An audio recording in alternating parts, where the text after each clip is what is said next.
এক ঘরে দুই রাঁধুনি থাকলে হয় সমস্যা। আজকে একটা মজার ঘটনা হয়েছে, ওইটা আপনাদের সাথে শেয়ার করব। এই যে আটার কাই করা দেখছেন, এই জায়গায় কিন্তু অনেকগুলো আটার কাই করা। কি হয়েছে এবার শোনেন। এই জায়গায় আমার মা পরোটা বানানোর ক্ষেত্রে একটু আগেই আটাটা আমরা মেখে রেখে দিই, তাহলে পরোটা খেতে বেশ ভালো লাগে।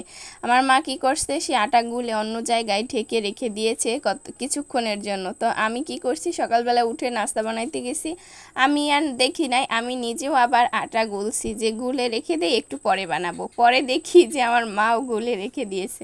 তো পরে কি করব, দুইটাই একসাথে মেখে নিয়ে তারপর বানিয়ে নিয়েছি। যতটুকু প্রয়োজন ছিল আমরা ভেজে খেয়ে নিয়েছি, এগুলো বানিয়ে হালকা ছেঁকে রেখে দিয়েছি। এই তো নাস্তা বানানো হয়ে গিয়েছে, একটু চা বানিয়ে নিলাম, আর কালকের তরকারি ছিল ওইটা গরম করে নিচ্ছি। এখন নাস্তা করে নিব, এরপর দুপুরবেলা রান্না বান্না করব। সব কিছু সুন্দর করে কেটে কুটে একদম ধুয়ে নিয়েছি। বাঁধাকপি, চিংড়ি মাছ, কাঁচামরিচ দিয়ে ভাজি করব, আর রান্না করব পোয়া মাছ।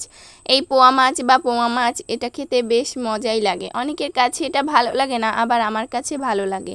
এখন এর পাতাকপি দিয়ে খুব একটা বাজে গন্ধ আসে, ওইটা ভালো লাগে না আমার কাছে। এর জন্য হালকা ভাপ দিয়ে পানিগুলো ফেলে দিয়েছি। তো ঢাকনা দিয়ে রেখে চলে গিয়েছিলাম একটু ধনিয়া পাতা আনার জন্য। ধনিয়া পাতা নিয়ে আসছি, আবার পুকুর পাড় থেকে কিন্তু দেখলেন একটু ধুয়েও নিয়ে আসছি। এই তো বাঁধাকপিটা উঠিয়ে একটু ভালো করে ধুয়ে নিয়েছি। তো রান্না করার জন্য এখন চিংড়ি মাছ, পেঁয়াজ কুচি, কাঁচামরিচ কুচি এবং হলুদ দিয়ে খুব ভালো করে একটু কষিয়ে নিয়ে এরপর বাঁধাকপিগুলো দিয়ে দিয়েছি।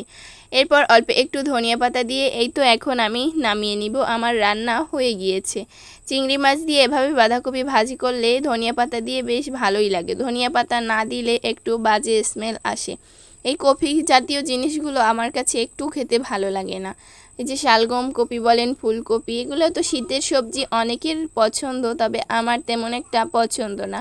তবে সিম, বেগুন এসব পছন্দ করি, কিন্তু অ্যালার্জির জন্য প্রায় অনেক জিনিস পারি না। এই তো পোয়া মাছগুলো এখন ভুনা করে নিব একটু আলু দিয়ে। প্রথমে আমি মাছগুলো কিছুক্ষণ মেখে রেখে দিয়েছিলাম, এরপর এখন তেল গরম করে মাছগুলো ভেজে নিচ্ছি।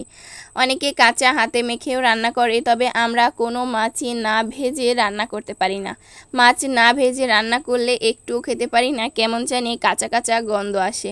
তবে প্রায় অঞ্চলের মানুষই আছেন তারা মাছ একদম কষিয়ে রান্না করে খেতে ভালো পারে, আর আমার কাছে একটুও ভালো লাগে না। আমার ফ্যামিলির কেউই এরকম খেতে পারে না, আর আমিও পারি না। মাছ যদি ভাজা পোড়া পোড়া না হয় তাহলে তো খেতে ভালোই লাগবে না। এই তো সব মশলা খুব ভালো করে কষিয়ে নিয়ে আলুগুলো দিয়ে কষিয়ে একটু ঝোলের পানি দিয়ে দিলাম। এরপর এখন মাছগুলো দিয়ে দেব।